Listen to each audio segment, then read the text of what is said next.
Hello, good morning everybody. Good morning, sir. Today is 8 June 2020, Monday.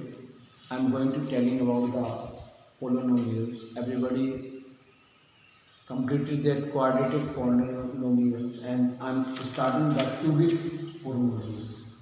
Here you see the polynomials and I want to express all the questions about the terms and the conditions about the questions, and so please pay attention toward the board and start with their work. Now please. यदि बहुपद f(x) is equal to S Q minus 5x square minus 2x plus 24 के दो शून्यकों का गुणनफल 12 है, तब बहुपद के शून्यक ज्ञात कीजिए। टिपिकल सवाल है, हो सकता है कि तीन निश्चय में हो, ज़्यादा बोर्ड यूज हो जाए। हम लोग पे अटेंशन करके सवाल को करेंगे बारीक से। आपको पता है इसका हल जो आएगा 300। माना कि बहुपद के 3 शून्य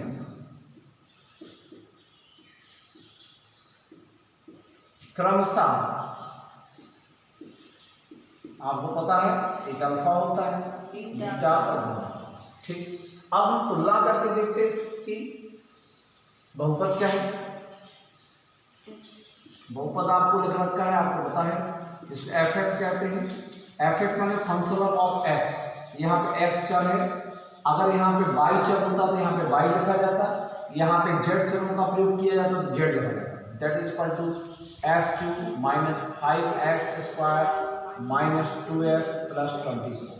तुलना करते इसकी किसकी? हमारा जो मानक रूप होता है ax square plus minus bx square, ax³ plus minus bx square plus minus cx plus minus d। तुलना करते हैं, a इक्वल टू क्या आ जाएगा 1। आपको पता है एक्स स्क्वायर के आगे वाला गुणा a कहलाता है, b का मान होता है एक्स स्क्वायर के आगे वाला। अगर कोई भी मान ना दिया हो तो माय डियर स्टूडेंट वहाँ पे मान शून्य माना जाता है, ये नोटिस करिए। c equal to -2 and d equal to 20। These are the value of ABCD. Am I right? ABCD की वैल्यू क्या होती है? x स्क्वायर का the coefficient of the x cube that is a, the coefficient of x square that is b, the coefficient of b में मैंने sin with sin, notice करिएगा sin भी होना चाहिए, यहाँ -2 होना चाहिए। 2 अकेला लिखेंगे गलत हो जाएगा, -2 होना चाहिए। अब हम तुलना करके देखते हैं, ये हमारी चीज जब मिल गई तो आपको पता है अल्फा, उन्होंने क्या कहा? शून्यकों का गुणनफल। माना कि दो शून्य, क्योंकि शून्य का आपके 3 है, माना कि दो शून्य alpha beta is equal to कितना है? 12। हमने अपने हिसाब से 3 शून्य थे, अल्फा बीटा गामा होते हैं। पहले में होता तीनों का जोड़ alpha plus beta plus B gamma. इसका जो रूल होता है आपको पता है, -b/a होता है। Alpha beta plus beta gamma plus gamma alpha, इसका होता है c/a होता है। और तीसरा होता है आपका alpha multiplication beta multiplication gamma, the multiplication of the all of the 3, then that is equal to -d/a। तो हमारा जो शून्य है, इन्हीं में से हम लोग समाधान निकालने का प्रयास करेंगे। सबसे पहला होगा alpha plus beta plus gamma, that is equal to the -d/a। Am I right? आपको क्या थे? ठीक है, alpha plus beta plus gamma is equal to minus b की वैल्यू कितनी है? दैट इज -5 अपॉन a की वैल्यू है 1। तो मान आ जाएगा आपका माइनस प्लस, तो जाएगा 5। Alpha plus beta plus gamma, एक हमारी किताब बन के तैयार हो गई, इसका मान क्या आ गया? 5। M I right? कोई भी डाउट? अब आपको डाउट करने की आवश्यकता नहीं है, क्योंकि बड़ी आसानी से आपको क्या कर सकते हैं, काम कर सकते हैं। अब दूसरा हमारा ऐसा होता है, क्या होता है? दूसरा होता है अल्फा प्लस बीटा। पहली कंडीशन थी अल्फा बीटा बीटा गामा और गामा अल्फा, इसका वैल्यू होती है माइनस हमारा a/a, जो था c/a। नोटिस कर लीजिएगा, इसका आपको मैंने कल बता रखा था, कल सभी स्टूडेंट को मैंने समझाया था किस प्रकार से संबंध होता है ABC का। जैसे मैंने कहा था शून्यकों का योगफल की बात की थी, और शून्यकों की गुणनफल द्विघात बहुपद की थी। तो शून्यकों का योगफल का -b/a, सेम स्टार्टिंग में यहाँ पे होता तीनों का शून्यकों का योगफल में सेम होता -b/a, और गुणनफल का होता, देखो उसमें तीनों को गुणा था, यहाँ 1 से फर्स्ट का सेकंड से प्लस सेकंड का थर्ड से प्लस थर्ड का फर्स्ट से, तो इसका जो शून्यक होता है इसका अलग होता है। अब हम क्या करेंगे, इसमें से हमें पता है वैल्यू क्या है, अल्फा बीटा की हमारी ज्ञात होती है। अल्फा बीटा की वैल्यू हमारी कहाँ पे है? अल्फा बीटा की यहाँ पे क्या वैल्यू है? 12। तो आपने यहाँ से वैल्यू रख सकते हैं, एक आप यहाँ चुन। लेकिन आप एक काम और कर सकते हैं, अगर अल्फा और बीटा की वैल्यू आपकी दे रखी है यहाँ, नोटिस करिए तीसरा, दूसरा हमारा ये होगा, मैंने इसको छोड़ दिया। छोड़ने के बाद हम क्या करेंगे, वैल्यू ले लेंगे। वैल्यू सी की वैल्यू कितनी है आपकी, सी की value -2 upon 1 that is equal to -2। मैं तीनों को कलेक्ट कर रहा हूँ, तीनों को कलेक्ट करने के बाद फिर मैं सिर्फ तीनों को समझ लिया। अब तीसरा लास्ट बचा अल्फा बीटा और gamma that is equal to -d upon a। आपको याद है कि नहीं, शायद आप भूल नहीं होंगे, आपको नोटिस किया होगा। अल्फा बीटा और गामा की वैल्यू कितनी है, -d अपॉन a। इसमें कैसे करेंगे, आइए हम क्या करते हैं। आपको याद एक भी और है, अल्फा बीटा का आपका मल्टीप्लिकेशन जो है, वो मल्टीप्लिकेशन क्या है आपका, वो आपको स्पष्ट कर रखा है, वो आपको दे रखा है मल्टीप्लिकेशन, जो हमारे ऊपर हाईलाइट में कर रखा था कितना 12। तो ऐसी स्थिति में क्या होगा, अल्फा बीटा का मान अभी रखेंगे, इसके पहले हम क्या करेंगे, beta is equal to -d की वैल्यू कितनी है आपके यहाँ पे लिख रखा है, आपको देखो 24 अपॉन a।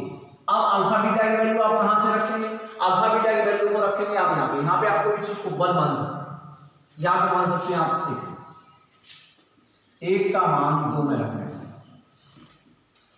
यहाँ पे 1 का मान क्या रखेंगे, 2 में रखना है। जब 2 में रखेंगे तो क्या होगा, अल्फा बीटा को रिप्लेस कर देंगे कैसे, 12 multiply by gamma is equal to -24। Gamma is equal to -24, यहाँ मल्टीप्लिकेशन था तो दूसरे में आ जाएगा डिवीजन।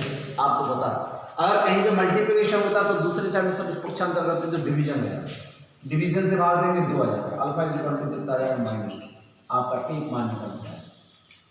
अल्फा और बीटा के में एक मान फंसा हुआ और दूसरा मान निकल के आ गया 2, ये बात आप जानिए। अल्फा बीटा में एक मान फंसा हुआ, दूसरा मान निकल के आ गया, इससे आपको बहुत ज्यादा बात मिलकर तैयार हो जाती है, ताकि आपको स्पष्ट हो जाए क्या चीज निकल के आ गई। इस तरह से हमारी वैल्यू एक निकल के आ गई। अब मेरा बात है, मेरे पास 3 चीज आ गई, ये बात नोटिस करिए। आपके पास फर्स्ट क्या रखा, alpha plus beta plus gamma is equal to 5, alpha beta beta gamma plus gamma alpha is equal to -2 and alpha beta gamma, मतलब आपके पास एक मूल आ चुका है, एक मूल निकल के आ चुका है। अब आपके पास 2 मूल हैं, अल्फा और बीटा, नोटिस कर लीजिएगा। अल्फा बीटा बराबर कितना है, अल्फा बीटा को दोबारा लेंगे बराबर 12 है। अगर हम इसके लिए अल्फा का मान निकालेंगे तो क्या हो जाएगा, 12 अपॉन बीटा।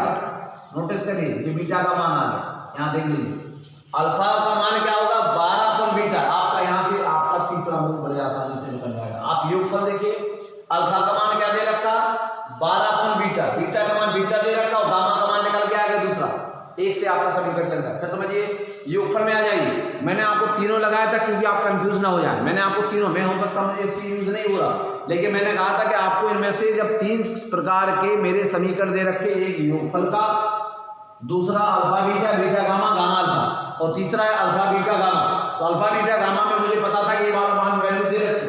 आप नोटिस करिएगा ये वाली वैल्यू आपकी दे रखी थी जो सामने दिख रहा था। अल्फा बीटा की वैल्यू क्या दे रखी है आपकी 12, गामा का मान निकल के बाहर आ गया, राइट। अब हमने क्या किया, एक दोनों का हमारा मल्टीप्लिकेशन हो रखा, तो अगर अल्फा बराबर मानेंगे तो बीटा को नीचे ले आएंगे तो अल्फा का मान होगा बराबर बीटा। अब आप क्या कर सकते हैं, आप चाहें तो आप अपना इसको उठा सकते हैं, इसको हम सेकंड मानेंगे, समीकरण सेकंड से। आइए सेकंड में रखने से हम उत्तर बिल्कुल आराम से निकाल सकते हैं। सेकंड समीकरण में क्या रखा है, यहाँ पे आप ना मान कर दे, इसको सेकंड समीकरण को माय डियर स्टूडेंट यहाँ मानिए, जो दे रखा है क्या है, alpha plus beta plus gamma is equal to कितना दे रखा है 5, एम आई राइट, ओके। अब आपकी अल्फा की वैल्यू क्या है, अल्फा बराबर क्या है 12 upon beta, 12 upon beta, beta आपका बीटा ही है और गामा का वैल्यू क्या है, गामा की वैल्यू पूरा रखी -2 और जे मान पूरा किसके बराबर 5। अब देखिए केवल आपको बीटा बचा है, नोटिस कर लीजिए केवल बीटा का मान आपको नोन है, बीटा का आराम से निकाल सकते हैं। यहां मानेंगे 1, यहां मानेंगे 1, अगर सबका कॉमन बीटा लेंगे तो बीटा आपका कॉमन लेंगे, बीटा एकम बीटा बीटा एकम बीटा, बीटा का बीटा भाग दिया तो 1 भाग गया, 1 का गुणा 12 करेंगे तो 12, 1 का गुणा दिया 12 बीटा भाग गया, बीटा का बीटा गुणा करेंगे तो बीटा स्क्वायर, माइनस प्लस बराबर माइनस, 1 का भाग दिया बीटा बीटा भाग देगा तो 2 बीटा होगा, दैट इज 1 to 5। यहां मल्टीप्लिकेशन जाएगा 12 plus beta square minus 2 beta is equal to 5। आगे आप करेंगे इसको एक एडजस्टेबल करेंगे,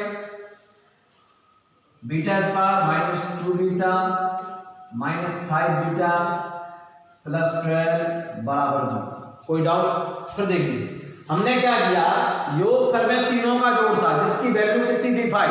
आप नोटिस करिए, आपने दे रखा था अल्फा बीटा का मल्टीप्लिकेशन कितना हो रखा था 12। तो अगर हम अल्फा बराबर निकालेंगे तो बीटा पर मतलब अल्फा का वैल्यू 12 पर बीटा होगा। देखिए जब दो चीज का जोड़ होता है, मैं बता दूं, मेरे पास आमों का समूह एक, मेरे पास 10 आम है, मैंने अगर किसी को 4 दे दी, दूसरे कितना आएगा 10 माइनस 4 बराबर 6। उसी प्रकार से दो संख्याओं का गुणा, अगर हम इसको ऐसा कह दें कि मेरे पास कुल समूह का संख्या 10 है, अगर हमने किसी व्यक्ति को x दे दिया तो दूसरा कितना होगा 10 माइनस x। उसी प्रकार से अगर मेरे पास मल्टीप्लिकेशन का योग कितना, गुणनफल कितना है 10, अगर कोई मान x है तो उसका दूसरा मान होगा x 10 अपॉन x। तो कुल उसके जोड़ में या गुणा में अगर जोड़ है तो दूसरा पद प्राप्त करने के लिए घटाने में आ जाता है, अगर गुणा है तो दूसरा पद प्राप्त करने के लिए भाग में आ जाता है। इसी चीज का हमने इस्तेमाल यहाँ किया। प्रयोग करने के बाद हमारा इस सेटलमेंट हो गया। सेटलमेंट होने के बाद हमने क्या निकाला था, beta equal to minus 7b plus 12। आप जाने X square minus 7s plus 12 equal to, ये हो गया आपका द्विघात समीकरण। आपने यहाँ तक द्विघात बहुपद पढ़ा था, पहले में पढ़ा चुके। द्विघात बहुपद को हल करने पर प्राप्त मानों को शून्य कहते हैं, और द्विघात समीकरण जब किसी भी चीज का मान 0 के बराबर होता है तो उसे हम समीकरण कहते हैं। द्विघात समीकरण को हल करने पर प्राप्त मानों को हम लोग मूल कहते हैं। आइए इसका मूल निकालते हैं। हमारा बताया था अचर पद या स्थिर पद, इसमें देखेंगे कितना है 12, और 12 के आगे साइन का लगा है प्लस। तो ऐसे स्थिति में क्या है, सी के ए और सी के ऐसे दो गुणनफल करेंगे जो जुड़ करके बी के बराबर हो, निशान 12। तो 6 दूनी 12, 4 तिया 12, 4 3 7, 4 तिया 12, 4 3 7, वेरी गुड। माइनस दोनों हो जाएंगे, 4 beta minus 3 beta plus 12 is equal to 0। यहाँ पे कॉमन आ जाएगा, बीटा बाहर निकाल दिया, बीटा माइनस 4 माइनस 3 बाहर निकाल दिया, beta minus 4 is equal to 0। इस सवाल को आगे हम यहाँ पे कर रहे हैं, नोटिस कर दिया ये आ गया बीटा माइनस 4 और beta minus 3 is equal to 0। Notice कर लीजिएगा। अब आपका क्या है, बीटा का मान निकालें, बीटा माइनस 4 बराबर 0 और beta minus 3 is equal to 0। तो बीटा बराबर कितना आ गया 4 और मतलब 2 मान आ गए। अब अगर बीटा का मान बेटा 4 मानेंगे तो मान आप अल्फा रख दीजिए, अल्फा आ जाएगा, कोई बड़ी बात। अगर बीटा की आप इच्छा है 3 मान है 4 मान, आपकी कोई भी इच्छा है कोई भी एक मान ले तो अल्फा का मान उससे आ जाएगा। आपका स्पष्ट था कि जो मान हमारा अल्फा का था वह है आपका -2 आ चुका। बीटा के मान यहाँ पे 2 आ गए, क्योंकि द्विघात समीकरण से हल किया गया है, तो समीकरण से हल करने पर 2 मान आ गए। यहाँ पे कितना आ गया, अगर बीटा का मान लेंगे सपोज दैट 3 मान लेंगे, इसको कर दिया ग्राफ, तब अल्फा का मान क्या होगा, अल्फा इज इक्वल टू होगा, आपको नोटिस करिए 12 अपॉन बीटा, 12 अपॉन बीटा, 12 हो गया, बीटा का 3 का भाग दिया, 3 चौके बाद अल्फा का मान हो गया आपका 4। एक वैल्यू, दूसरी वैल्यू और तीसरी वैल्यू, 3 वैल्यू हमारी निकल के आएगी। Alpha is equal to 4, beta is equal to 3 and gamma is equal to -2। बहुत आसान था, हमने इसका कोई यूज नहीं हुआ, मैंने इसलिए रखा क्योंकि आपको इस बात का ध्यान रखना योग होगा कि आप तीनों लिख सकते, तीनों में से किससे संबंध निकलेगा। यहाँ संबंध निकला केवल मल्टीप्लिकेशन से, गुणा से, तीनों का गुणा से और तीनों की एड माने धनात्मक से, और यूज होगा क्योंकि मैंने कहा था कि बोर्ड में ज़्यादा जरूरत पड़ेगी, तो बोर्ड के हिसाब से मैंने आपको हल करके बता दिया। बहुत सिंपल था ना, note it down please. Okay, note down.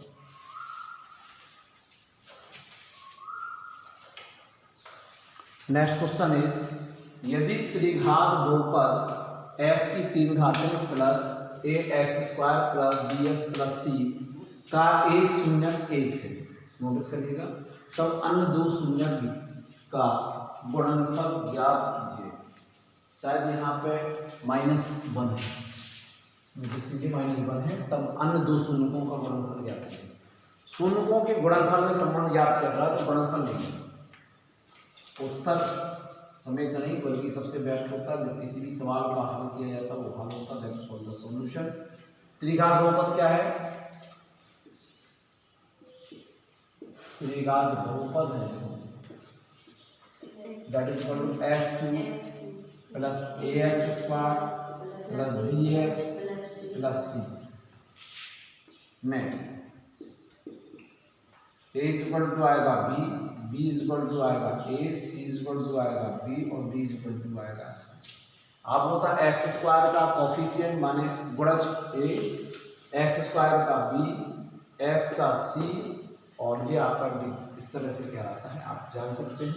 अब उसने क्या कहा, ए शून्यक एक है तो अन दो शून्यकों का गुणनफल ज्ञात कीजिए। गुणनफल से संबंध ज्ञात करना है तो आइए, गुणनफल का संबंध होता है अल्फा बीटा और गामा, इसका रूट होता है माइनस डी अपॉन ए, आप सभी लोगों को ज्ञात है। तो उसमें सीधा 1 नंबर का क्वेश्चन हो सकता है, 2 नंबर का क्वेश्चन हो सकता है, बहुत छोटा क्वेश्चन से यूपी बोर्ड में या सीबीएसई बोर्ड में पूछे जाने वाला क्वेश्चन हो सकता है। हम जो स्टडी कराते हैं वो हिंदी मीडियम की है, क्योंकि यूपी बोर्ड में हिंदी मीडियम से हमारा स्कूल संचालित होता है। लेकिन अगर आप चाहें तो इस चीज़ को इंग्लिश वर्जन में भी आप नोटिस कर सकते हैं, स्टाइल एंड टीचिंग दोनों का समावेश कर सकते हैं कि how can I teach you and you can understand what I can say. Okay ना, pay attention to what alpha beta gamma को अगर मान सपोर्ट करें, अब यहाँ पे आप बता माना कि गामा इज इक्वल टू कितना है -0, तो हम क्या कह सकते हैं alpha multiply beta multiply gamma is equal to -1 रखेंगे, माइनस डी की वैल्यू कितने है माइनस सी, ए की वैल्यू कितनी -1, आगे हम करेंगे -2 की आगे आ जाएगा alpha beta is equal to minus C, minus से माइनस डिवाइड हो जाएगा alpha beta is equal to C, ये हमारा आंसर है। उसने पूछा क्या था, हमारे पास 3, आपको पता है 3 हमारे पास शून्य होते हैं अल्फा बीटा गामा, 3 शून्यकों में से उसने एक शून्य दे रखा था, जैसे कि आपको पहले बता रखा है -1 दे रखा था, यहाँ पे भी मैंने माना -1, सपोज दैट इसको हमने गामा मान लिया -1, तो अल्फा बीटा का हमें मल्टीप्लिकेशन चाहिए, अल्फा बीटा गामा -1 होगा, तो गामा का वैल्यू हो जाएगा -1 is equal to C upon A, C की वैल्यू हमारी कोई दी नहीं रही, ए की वैल्यू 1 दी है, यहाँ पे क्या आ जाएगा -1 हो जाएगा, माइनस से माइनस विभाजित हो जाएगा या माइनस को यहाँ पे ले जाएंगे तो प्लस हो जाएगा, ऐसे अल्फा और बीटा का मल्टीप्लिकेशन क्या होगा प्लस। ओके, बहुत सिंपल क्वेश्चन था, लेकिन अपने आप पे IQ-नेस रखता है था। आप लोग अगर योगफल की बात करते तो योगफल का सूत्र लगाते, लेकिन अगर गुणनफल की बात की है तो गुणनफल का सूत्र लगाएंगे, आराम से आप सवाल हल कर सकते हैं। Note it down.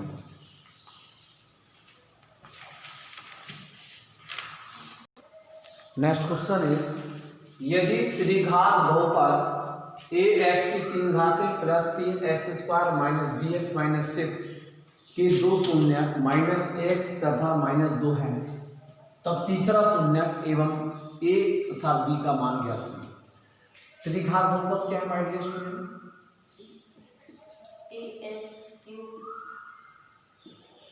बहुपद है ax³ प्लस 3x² - bx - 6 की तुलना ax की 3 घातें plus minus bx² plus minus c plus minus b से करने पर हमें ABC का मान मिल जाएगा। a बराबर आपका a है, b बराबर आपका 3 हो गया, c बराबर -b हो गया और d बराबर -6। ये नोटिस कर लीजिएगा। अब हमें क्या करना है, पहला और तीसरा इस्तेमाल करना है, योगफल गुणनफल लगाएंगे उत्तर हमें मिल जाएगा। शून्यकों का योगफल क्या होगा अल्फा प्लस बीटा, जहां एक जोड़ा करेंगे, जहां अल्फा बराबर पहला पद मान लेते -1, बीटा बराबर कितना मान लेते -2 तथा जो गामा है वो अज्ञात है। क्वेश्चन मार्क हमारा अज्ञात की ओर इशारा कर रहा है। हमारे 3 शून्य थे अल्फा बीटा गामा, इसमें से साबित रखा है कि 2 शून्य अल्फा माइनस बीटा दे रखा है, तीसरा अज्ञात है। अब लगाएंगे शून्यकों का योगफल, beta plus gamma that is equal to minus आपको ज्ञात है b upon a। Alpha beta का मान दे रखा -1 -2 plus gamma is equal to -b का मान क्या है -b का मान है -3, a का मान कितना है 1, दोनों चिन्ह अगर एक से हैं तो जुड़ जाएंगे तो -3 plus gamma is equal to -b upon a। यहाँ पे 2 चीज़ ज्ञात है, इसको हम यहीं पे छोड़ देंगे, सॉरी 3 आएगा यहाँ पे, इसको यहीं छोड़ देंगे क्योंकि मुझे हमारा जो संबंध है वो कहीं दूसरे से प्राप्त है। अब हम गुणनफल को ले लेंगे, गुणनफल को लेने के लिए चूंकि हमें बोर्ड की ज़्यादा जरूरत पड़ सकती है तो बोर्ड को हम थोड़ा सा इस तरह मैच करेंगे ताकि हमें यहाँ पे कुछ जगह मिल जाए। गुणनफल का होता है alpha beta gamma is equal to minus D upon, आपको पता है अल्फा बीटा गामा बराबर होता है alpha plus beta plus gamma minus D upon A. Alpha beta plus beta gamma plus gamma alpha बराबर होता है सी अपॉन ए, और अल्फा बीटा गामा बराबर होता है minus D upon A. Alpha beta का क्या मान है -1 multiply -2 gamma is equal to minus D की वैल्यू क्या है हमने निकाल रखी -6 अपॉन ए। मल्टीप्लिकेशन करेंगे माइनस माइनस का हो जाएगा प्लस, 2 एकम 2 gamma is equal to 6 upon A. Notice कर लीजिए, कोई डाउट हो तो आप हमसे पूछ सकते हैं। फिर समझे, माइनस माइनस का हो जाएगा प्लस, 2 एकम 2 alpha is equal to minus minus plus. अब आपका क्या होगा, गामा बराबर क्या होगा 6 अपॉन 2 मल्टीप्लाई बाई ए। 2 से भाग देंगे 3 बचा, अब आपका आ गया अल्फा बराबर 3 अपॉन ए। कोई समस्या नहीं? समस्या आगे हम हल करते हैं। आगे हम इसको अल्फा बराबर लेकर चलेंगे 3 अपॉन ए। अब इस वैल्यू को लेकर के हमें इस वैल्यू की पुट अप वैल्यू कर देंगे कहाँ पे, यहाँ अल्फा की जगह, तो मान निकल जाएगा ए का मान निकल जाएगा, तो अल्फा का इस तरह से बड़े आसानी के साथ निकाल सकते हैं। ठीक है, आ जाइए। तो हम इसको मान लेंगे नंबर सेकेंड, इसको मानेंगे हम नंबर फर्स्ट। सेकेंड की वैल्यू फर्स्ट में, दूसरे का मान पहले में रखना, जिसकी वैल्यू रखने पर, जिसमें वैल्यू रखनी उसको सबसे पहले लिखें। -3 plus alpha is equal to -3। Alpha की वैल्यू यहाँ पे क्या लिखी है 3 अपॉन ए, आपको दिखाई पड़ रहा जो हमने गुणनफल से ज्ञात किया था। -3 plus 3 upon A is equal to -3 A. इसको सॉल्व करेंगे, यहाँ मल्टीप्लाई करेंगे -3a प्लस 1 का मल्टीप्लिकेशन करेंगे 3 अपन इसको थोड़ा सा हटा देंगे क्योंकि आप यहाँ पता है सेकेंड लीजिए, हमें डिस्टर्बेंस ना हो। ए का मल्टीप्लिकेशन करेंगे, जब हर आसमान होते हैं तो क्रॉस मल्टीप्लिकेशन होता है, या क्या चीज बना होता है मैं पहले बता चुका हूँ। हर आसमान होते हैं तो क्रॉस मल्टीप्लिकेशन होता है, उसी हिसाब से मैंने किया। बराबर क्या करेंगे -3 अपॉन ए। अब आपका ये पूरा पद बन गया। अगर आप चाहें इस मान को वैल्यू तो ऐसे काम कर सकते हैं, कोई बड़ी बात नहीं, नोटिस कर लीजिए। नहीं तो आप उसको यहाँ ले जाते तब भी आप कर सकते हैं। अगर वैल्यू आपकी सेम है और पूरा एक पर बन गया तो आराम से आप कर सकते हैं, विभाजित कर सकते हैं। 3 वैल्यू साइड ले जाएंगे तो प्लस आ जाएगा, मैं यही चाहता हूँ इसको यहाँ ले जाइए, इसको यहाँ ले जाइए। यहाँ पर 3 आ जाएगा 3 प्लस 3, यहाँ पे 3 जाएगा तो प्लस में आ जाएगा, यहाँ पे जाएगा 6 इज इक्वल टू 3a। यहाँ भाग दे देंगे 6 अपॉन 3 इज इक्वल टू ए, भाग देंगे 2 इज इक्वल टू 2। आपको पहली वैल्यू जो वो चाहता था वह आपको प्राप्त होगी 2। इस 2 की वैल्यू लेकर के आप गामा लेंगे। गामा की वैल्यू क्या है, अगर इसको मान लेंगे 3 तो मैंने इसको 3 मान लिया। 3 की वैल्यू सेकेंड रखी, 3 का मान 2 में रखने पर, जिसमें रखना है उसको सबसे पहले लिखते हैं। Alpha gamma is equal to 3 upon A की वैल्यू यहाँ पे क्या रखी 2 आ रखी है, यहाँ पे पीछे लिखने चाहिए gamma is equal to 3 upon 2, ये हमारी गामा की वैल्यू। नोटिस करिए उसने कितनी वैल्यू चाहिए थी, तीसरा शून्य का आपका होगा 3 अपॉन 2 आ जाएगा, यहाँ पे 3 अपॉन 2 हो गया। ए की वैल्यू आपकी 2 हो गई, गामा की 3 अपॉन ए हो गई। इस तरह से वैल्यू निकल के आपकी आ गई है। अब आपको क्या करना है, अब आपको तीसरा शून्य ज्ञात करना है, सी की वैल्यू ज्ञात करनी है। सी की वैल्यू आप देखिए, आपको बी की वैल्यू ज्ञात करनी है, बी की वैल्यू यहाँ से मिलेगी और उसके लिए आपको रूल लगाना पड़ेगा क्या, alpha beta gamma plus gamma alpha is equal to होगा आपका ए सी अपॉन ए। नोटिस कर लीजिएगा आपके पास सब वैल्यू आ रखी, सी की वैल्यू यहाँ से प्राप्त हो जाएगी क्योंकि सी का मान क्या है हमारा यहाँ पे -b। M I right? तो आपको अल्फा का मान कितना है, आपको पहले दे रखा, अल्फा बीटा का मान चुके हैं -1 multiply -2, -1 multiply by -2 plus beta का क्या है -2 मल्टीप्लाई गामा का कितना है 3 अपॉन 2 प्लस गामा का मान क्या है 3/2 multiply by alpha, alpha is equal to -1 is equal to C की वैल्यू कितनी है, सी की वैल्यू अज्ञात है, सी की वैल्यू यहाँ से लिख लीजिए -b है। ए की वैल्यू कितनी है आपकी, ए की वैल्यू आपको दिख रखी है, यहाँ पे दे रखा है, यहाँ पे ए की वैल्यू है 2। अब देखिए पूरी वैल्यू में केवल आपका बी अज्ञात है, बड़े आसानी से साथ हल कर सकते हैं। माइनस माइनस प्लस, ओके, यहाँ 2 से 2 कट जाएगा, माइनस बचेगा, माइनस से गुणा करेंगे तो -3 आ जाएगा, ठीक, प्लस 3/2 का मल्टीप्लाई करेंगे तो यहाँ माइनस आएगा, -3/2। तो देख लीजिए यहाँ कोई डाउट ना हो आपको, माइनस माइनस प्लस का 2, ओके, माइनस रहेगा, 2 से 2 विभाजित हो जाएगा, -1 बचेगा, -1 का मल्टीप्लिकेशन 3 से करेंगे तो -3 आएगा, और यहाँ माइनस मल्टीप्लिकेशन करेंगे तो प्लस माइनस बराबर है -3/2, इस पर भी क्या आ जाएगा -b/2। सबका हर 2 है, तो ऐसी स्थिति में हम इनके नीचे 1 मानेंगे, सबका हर क्या लेंगे कोण 2, 1 का 2 भाग देंगे 2 बार, 2 दूनी 4 आ जाएगा, 1 का 2 देंगे 2, 2 3 6, -2 का देंगे 1, 1 3 3 बराबर -b/2। हर समान है, आप विभाजित हो सकते हैं। यहाँ पे मैं फाइनली वैल्यू निकालना चाहता हूँ, आप अपनी टेंशन करें। इसके लिए आप क्या करेंगे, आप देख लीजिए -6 -3, ओके, तो 4 माइनस 6 और 3 कितना हो जाएगा 9 इज इक्वल टू -9 से गया तो कितना होता है -5 is equal to -b, minus से माइनस मिल जाएगा b इज इक्वल टू, आपके सब वैल्यू निकल गए, b बराबर 5, अल्फा बराबर तीसरा यहाँ पे आ गया, और आपका दूसरा जो मूल आ गया वो आ गया, मान आ गया a बराबर 2, सभी मान आ गए। देखिए बहुत सिंपल था, क्या था, त्रिघात बहुपद था जो आपको बोर्ड पर दे रखा है, इसमें हमने तुलना कर दी, a b c d का मान निकाल दिया, निकालने के बाद पहले मैंने योगफल निकाला, योगफल निकालने के बाद हमारी संख्या यहाँ पे 2 फंस गई, अल्फा और आपका अल्फा और ए दोनों अज्ञात आ गए, फिर मैंने दूसरे को लिया, तो दूसरे की वैल्यू से मैंने निकाल दिया कि इसके मान अल्फा बराबर 3/8, इसकी वैल्यू उठा करके यहाँ पे रखी, तो रखने के बाद हमारा मान क्या आएगा a बराबर 2, a बराबर 2 का हमने मान रखा इसमें, तो हमारा निकल गया अल्फा। फिर मैंने तीसरा वाला ले लिया अल्फा बीटा बीटा अल्फा, क्योंकि इसी में हमारा सी की वैल्यू इस -b की वैल्यू यहाँ पे छुपी थी, उस मान को हमने लेके चला, दोनों को मल्टीप्लिकेशन किया, फिर दोनों को मल्टीप्लिकेशन किया, तीसरा मल्टीप्लिकेशन, फिर इसको हल करके नीचे हल समान आ गया, तो एक पद आने पर हमने विभाजित कर दिया।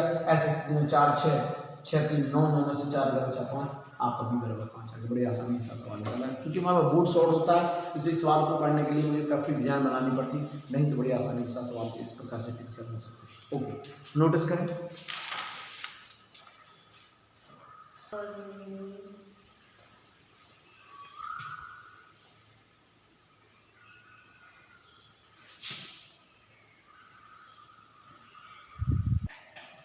नेक्स्ट क्वेश्चन, यदि बहुपद LS के 4 घातें plus MS³ plus NS² plus RS plus P के शून्यक 1 तथा -1 है, तब सिद्ध कीजिए कि LNP is equal to MR।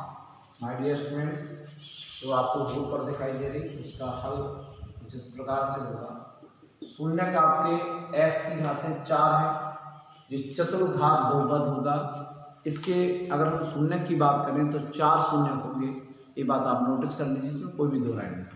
किसी भी बहुपद में S की अधिकतम जितनी घात होती उतने ही बहुपद होते हैं, ये बात स्पष्ट है, इसमें कोई दो राय नहीं। बहुपद हमारा क्या दे रखा है, LS की 4 घातें प्लस MS की 3 घातें plus NS² plus RS plus P। एक बात हमेशा ध्यान लीजिए, जब भी शून्यकों का क्या होता है, शून्यक का जब मान आप x की जगह रखते हैं तो वह मान उसका शेषफल प्रमेय अनुसार शून्य होता है। शेषफल प्रमेय अनुसार, शेषफल प्रमेय या अनुसार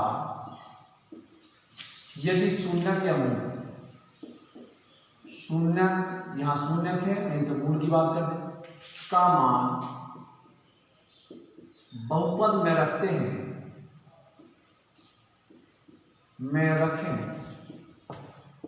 तो मान शून्य के बराबर होता है।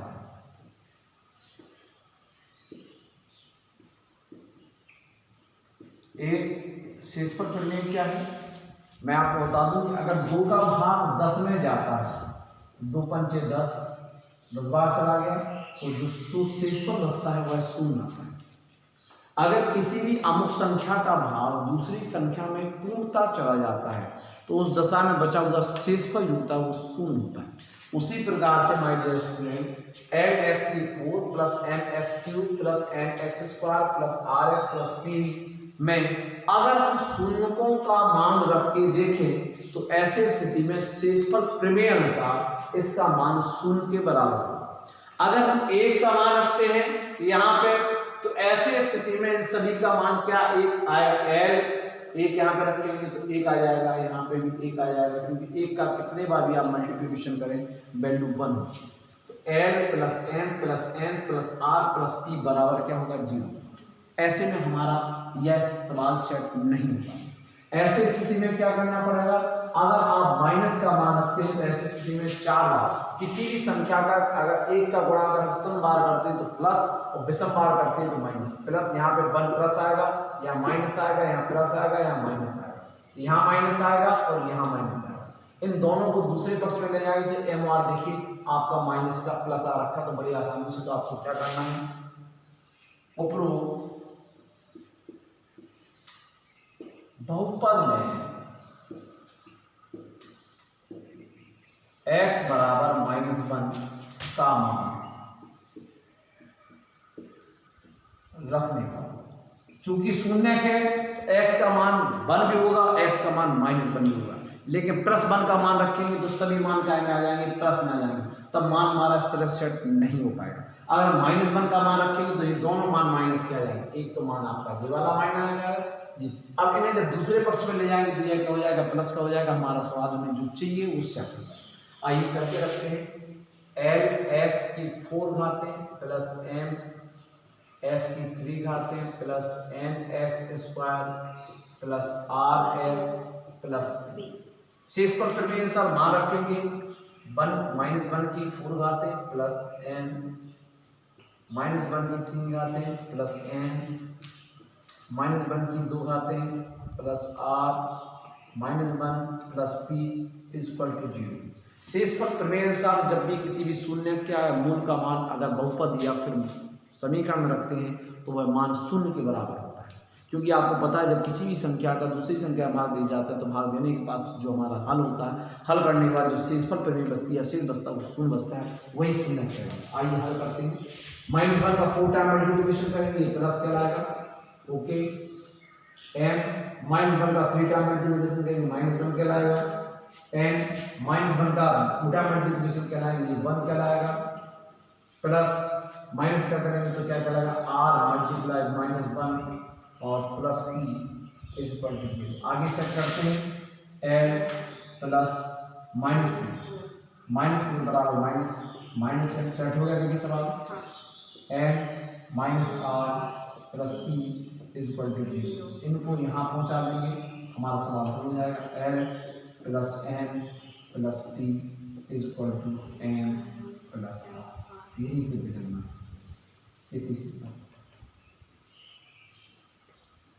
तो आप ये देखिए कि आपको यही सिद्ध करना था, इसीलिए मैंने यहाँ पे प्लस का मान नहीं रखा। शून्य इसके 2 थे, एक +1 था, एक -1। +1 में क्या होता, सभी प्लस किया जाते और जैसा मान में सेट करना था नहीं आता, बल्कि यहाँ आता माइनस में m आता, माइनस में आता। लेकिन हमने क्या देखा कि हमें माइनस में दोनों चाहिए, तो हमने देखा कि सम बार गुणा करने पर प्लस आता है, विषम बार गुणा करने पर माइनस आता है। इस प्रकार से हमारा सवाल सेट हो गया।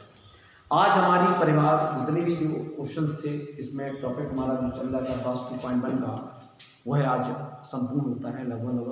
अब कल से एक नए टॉपिक के साथ शुरू करेंगे, तब तक के लिए मुझे इजाज़त दीजिए। और एक बार नोटिस करिए प्रोसीड एंड चेक रूल को, और आप अपने टाइम निकाल के 1 आवर पर डे स्टडी कीजिए। राइटिंग को सुधारिए, लिखने का तरीका वो देखिए, सवाल को सेट किया करो, क्या दिया है, क्या याद करना, यहाँ पे आएगा सिद्ध कीजिए, और फिर तीसरा आएगा हल, ताकि टीचर के मन में एक बहुत अच्छी व्यापक मैंने बताया था लिखने का तरीका, उस ढंग से आपको पढ़ सके। और स्टडी में आप ज़्यादा टाइम दीजिएगा। मैथमेटिक्स एक ऐसा सब्जेक्ट है, more practice more effect, less practice less effect. तो आपको प्रैक्टिस करते रहिए, निश्चित है आपको बहुत अच्छी तरह। Thank you.